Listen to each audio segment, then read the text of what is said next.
Coach Davidson, my man. Morning.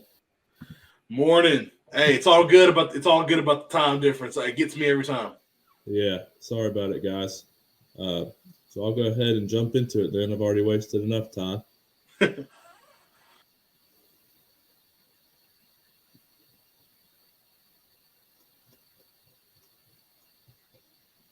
All right, we got it up, Coach?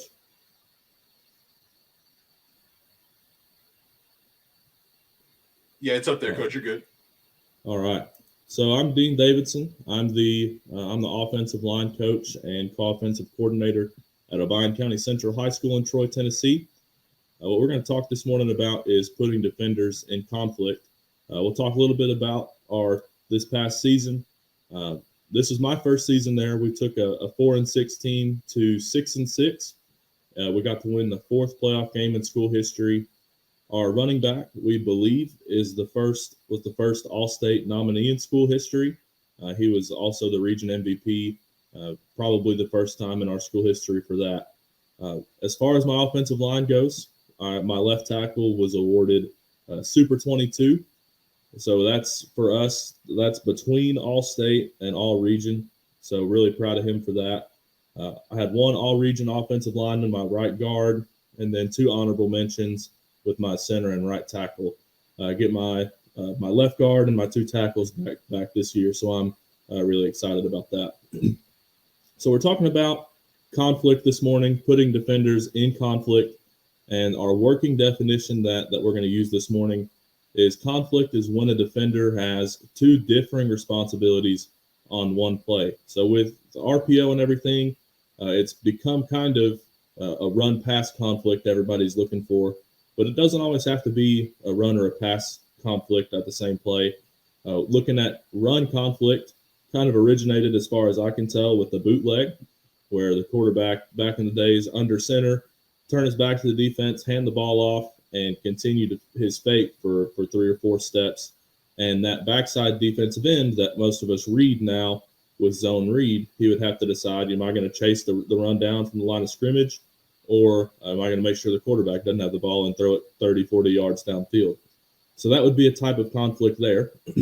Like I mentioned, zone read is pretty much now how we control that guy.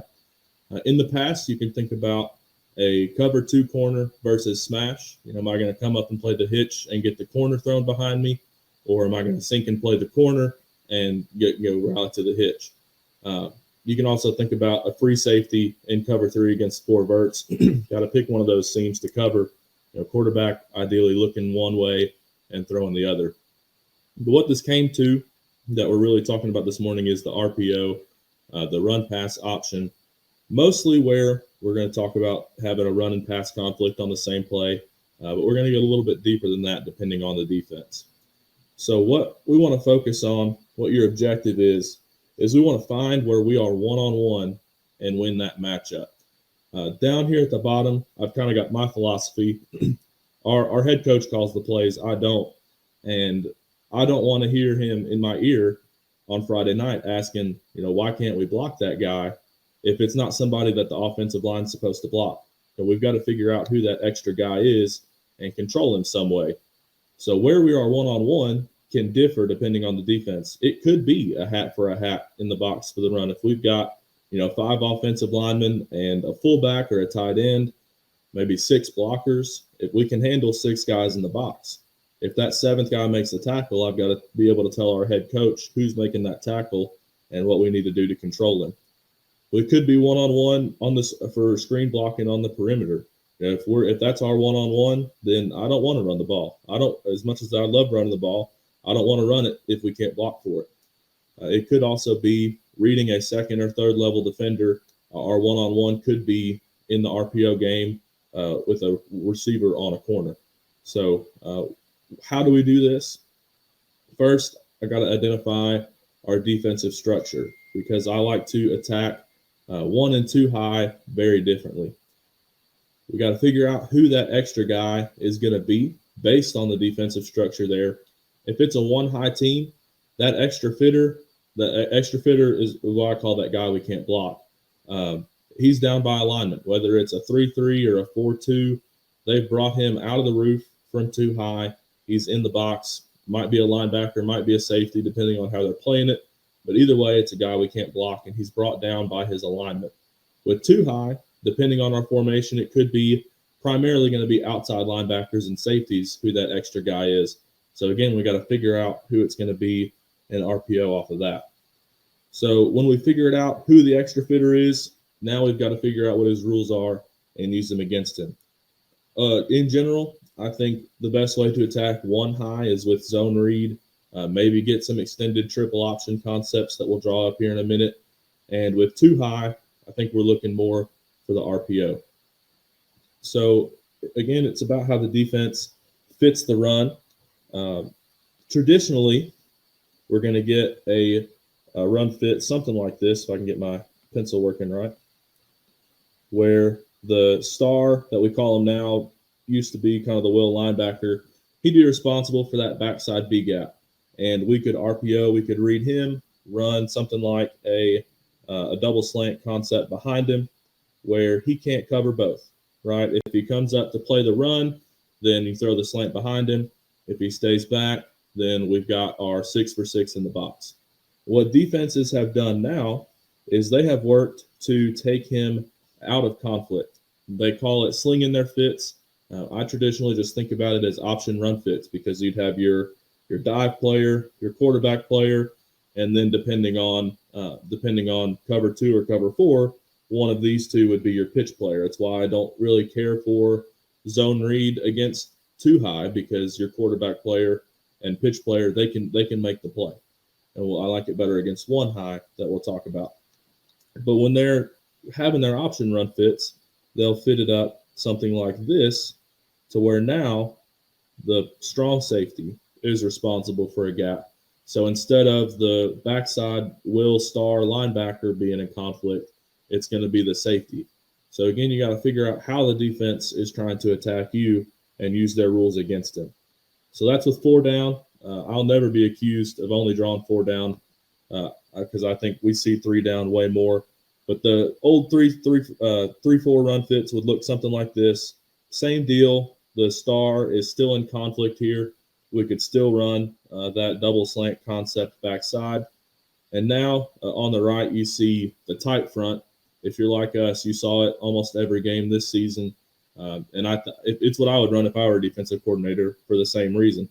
But this is how they fit it up. Again, trying to take that star out of conflict. All right. They don't want him to have to get involved with the run because of the RPO, and that's how they've chosen to defend it.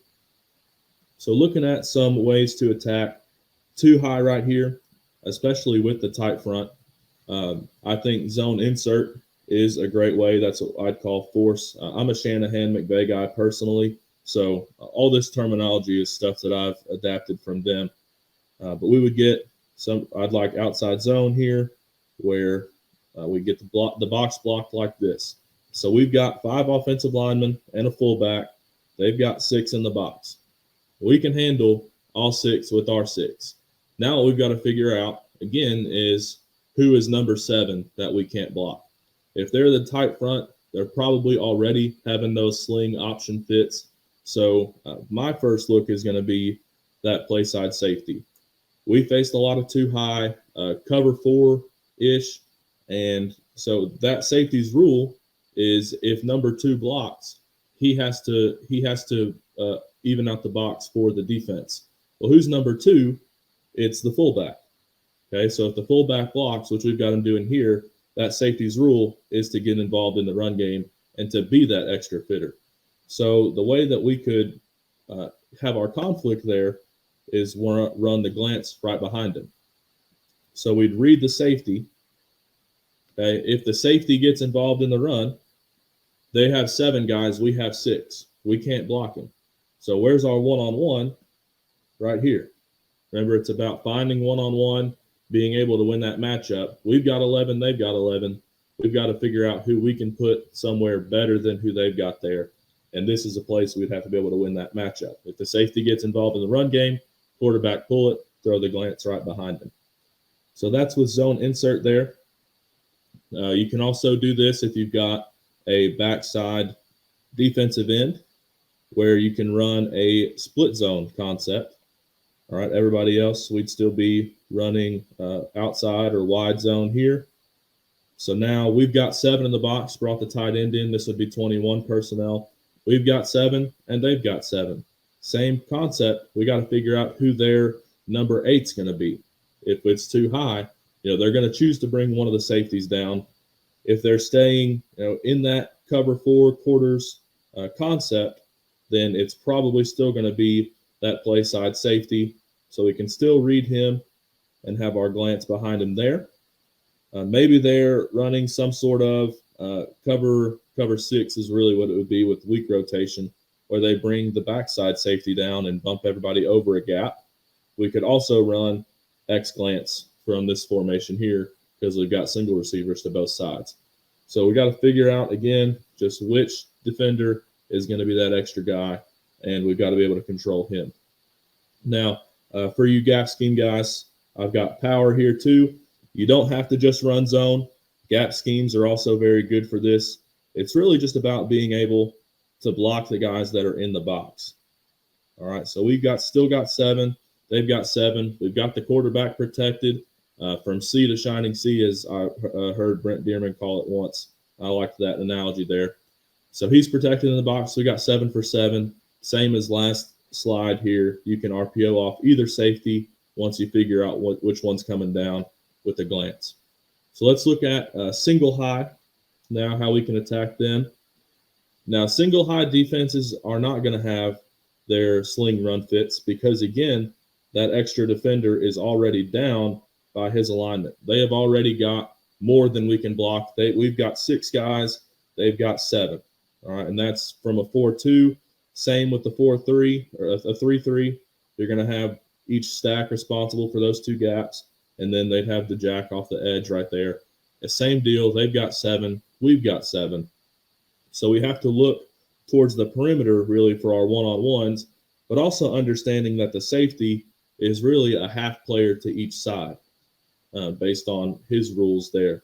So what I like to do with single high coverage is the zone read, because the free safety has to be the quarterback player or the pitch player. Normally you'd think he'd be the quarterback player because your outside linebackers, some call them safeties, the down safeties, they would be your force players, so they would need to be the pitch players. So if we're just keeping the same zone theories here, now we read the backside end, give pull read. All right, where's our one-on-ones? We're backside. All right, we are one-on-one screen blocking on the perimeter.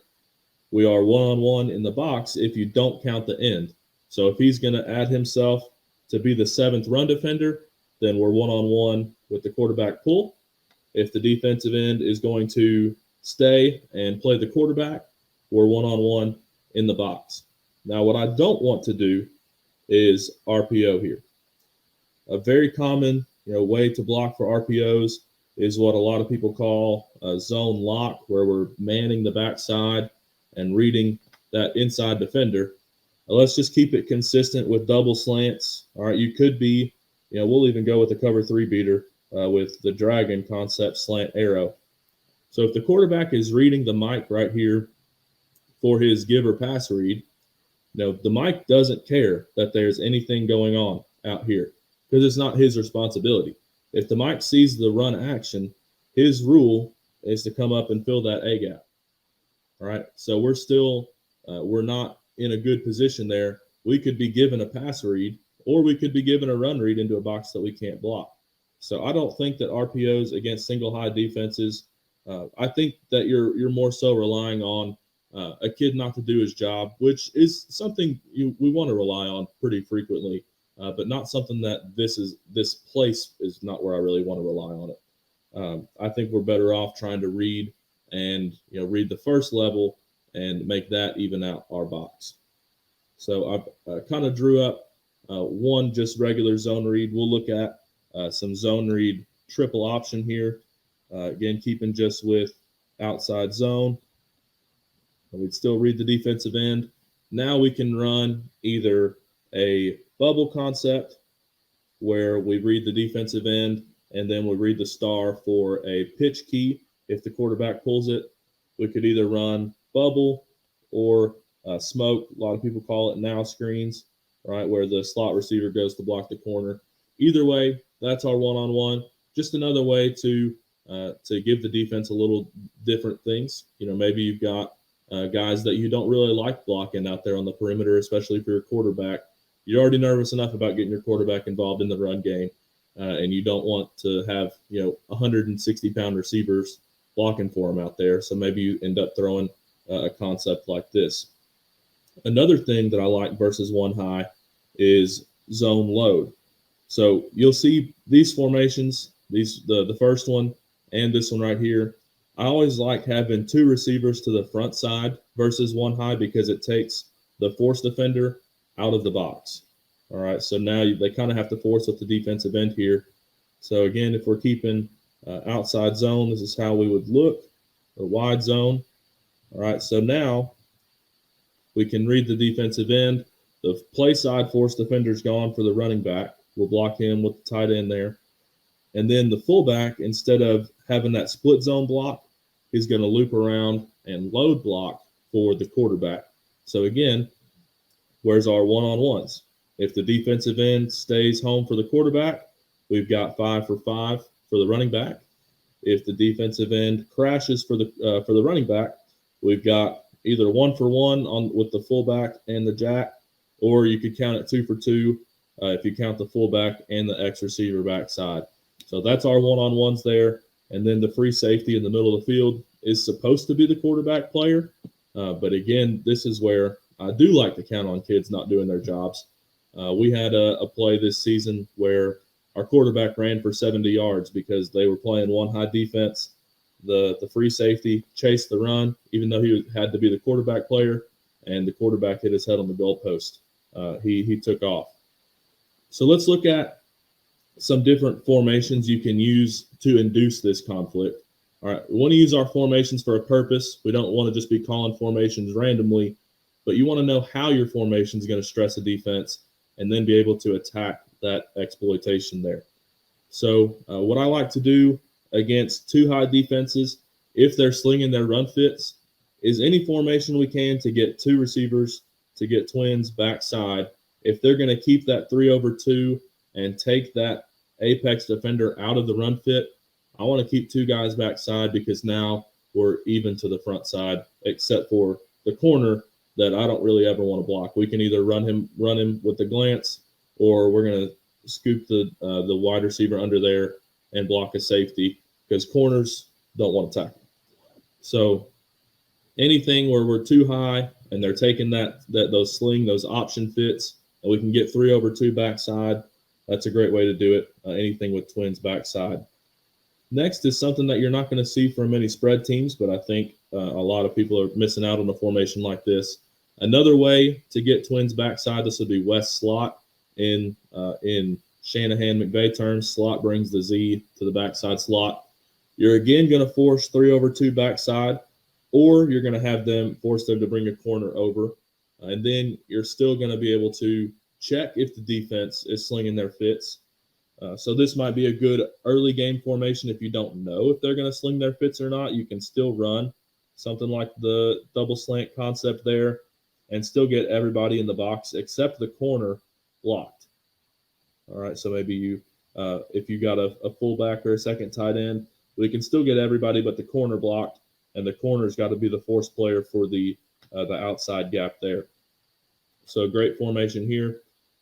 Next, we'll look at what I'd call speed. Sprint would swap the A and the Z here. Really just any version of trips closed, especially if we got the running back to the trips, because you got to force the defense into a trips check. We got 4 defenders there for our 3 receivers. They have to account for the extra gap, and they've got to figure out who's going to carry number 3 vertical. So if we're running, again, just some kind of outside zone, then we run like a X skinny post or something. If we figure out who's carrying 3 vertical, this could be a great play. Are they going to take the money backer to carry him? Well, if so, then we've got one of our best receivers on a linebacker. Okay, so we can throw just regular passes then. If they're going to try and poach the strong safety over, now they've got to get the corner involved in the run fit, and we're going to run the ball pretty well there. Another formation to look at is what we call trips with the McVay system. Most people would call this tray, tight end trips. All right, so again, same concept here. Defense has the extra gap to worry about while also having to figure out a way to carry 3 vertical just on the attached from the backside here instead of the front side. All right, last one that we'll look at is red and change. So red, this is red. Change would swap the halfback and that would be, we'd want our fullback to be the adjuster there. This is good because you've got tons of different ways to block the box. All right, you can run zone lock with an insert where you're man in the backside and insert in the fullback there. You can run the split zone concept that we had earlier. And you got your gap schemes available here too. Plenty of different ways to block these 7 with your 7. And then you've got your glance to either side like we showed earlier to protect against either safety getting involved in the run fit. All right, so just to quickly recap, remember our objective here is going to be to figure out where we are one-on-one and have a guy there that can win that matchup. Maybe it's our 5 offensive linemen and a fullback versus the 6 guys in the box.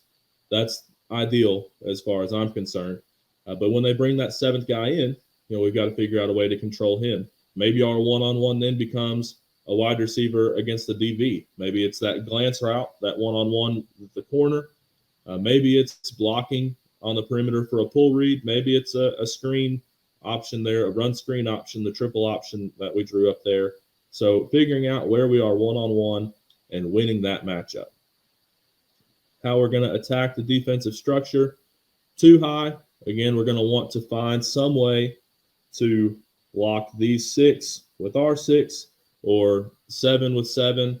And then we've got to figure out who that extra guy is going to be and figure out how to control him. You can block the box with split zone, with zone lock or zone ISO. You can do it with gap schemes because you get that backside hinge so the quarterback is protected from C to C or C to D, depending on if you got a tight end. With one high, you got to read somebody on the first level to even out the box with the quarterback. Again, I don't think RPOs against one high defenses are quite as good as if you could run some things like zone read, finding some way to read a first level defender. Again, so we got even box whether we hand the ball off or not, or whether we pull it. You can do it with zone read, with extended triple option, the run screen option there. You can run zone load, where that fullback wraps around to block for the quarterback. You can run midline. The Titans did that a couple years ago with Ryan Tannehill and Derrick Henry on the goal line. It was actually a wide zone play, too. It was really cool. You can do it with power read. I think power read is a great play. You can do power shovel. Tennessee does that on the goal line. The Vols do that on the goal line a lot. You can make it like speed option, where you're running it, to the side of the running back, and then you still got your down blocks and your guard wrapping around and still reading that defensive end. All right, so you can run speed option there with power read. You can also run bash. One of my favorite plays that we ran this year frequently was our counter tray bash, GT counter bash.